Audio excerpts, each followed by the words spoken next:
اور ستارہ خدمت وغیرہ۔ اب جب پہلے کے کا دور تھا تو کیا تھا کہ لوگ جو ہیں وہ خطاب دیتے تھے، یعنی کہ اگر کسی نے کوئی اچھا کام کیا ہے، کوئی علمی کام کیا ہے یا کوئی کارنامہ سر انجام دیا ہے وطن کی خاطر، وطن کی عزت کی خاطر، تو پھر اس میں کیا ہوتا تھا کہ لوگ اس کو اعزاز کے طور پر ایک خطاب دیتے تھے، پھر سب لوگ اس کو اسی نام سے پکارا کرتے تھے۔ جیسے کہ ابھی ہمارے پاس یہاں میں نے آپ کو پیچھے مثال دی کہ قائد اعظم۔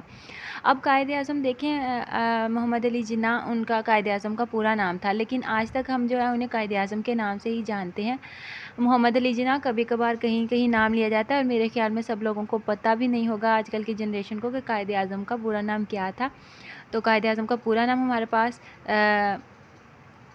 محمد علی جناح تھا، اور ان کو ایک اعزاز کے طور پر، ایک خطاب کے طور پر انہیں قائد اعظم کا جو ہے وہ دیا گیا تھا، خطاب دیا گیا تھا۔ نیکسٹ ہمارے پاس ہے لقب۔ لقب اس خاص نام کو کہتے ہیں جو کسی خاص خوبی کی وجہ سے مشہور ہو جائے، مثلاً کلیم اللہ، حضرت موسیٰ اور سید الشہداء حضرت امام حسین کا لقب ہے۔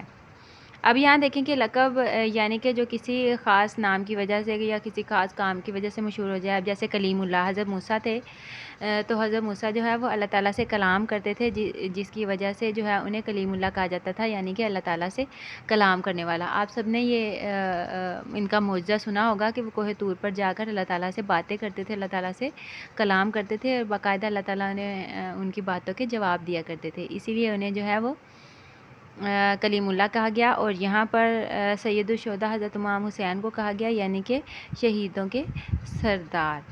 تو نیکسٹ ہے ہمارے پاس تخلص۔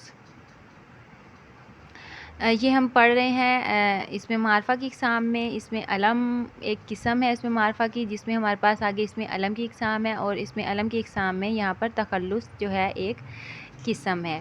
تخلص وہ نام ہے جو شاعر اپنے اصلی نام کی بجائے اپنے شعروں میں استعمال کرتے ہیں، مثلاً غالب اسد اللہ کا اور حالی مولانا الطاف حسین کا تخلص ہے۔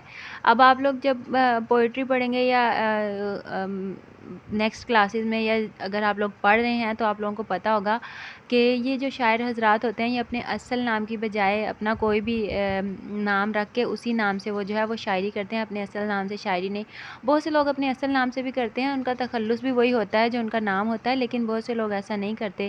جیسے دیکھیں یہاں غالب نے کیا، تو کیا غالب کا اصل نام کیا تھا؟ اسد اللہ، لیکن وہ کیا تھے کہ وہ غالب کے نام سے شاعری کرتے تھے، ٹھیک ہے۔ تو پھر آگے تھا مولانا الطاف حسین حالی کا تخلص کیا ہے؟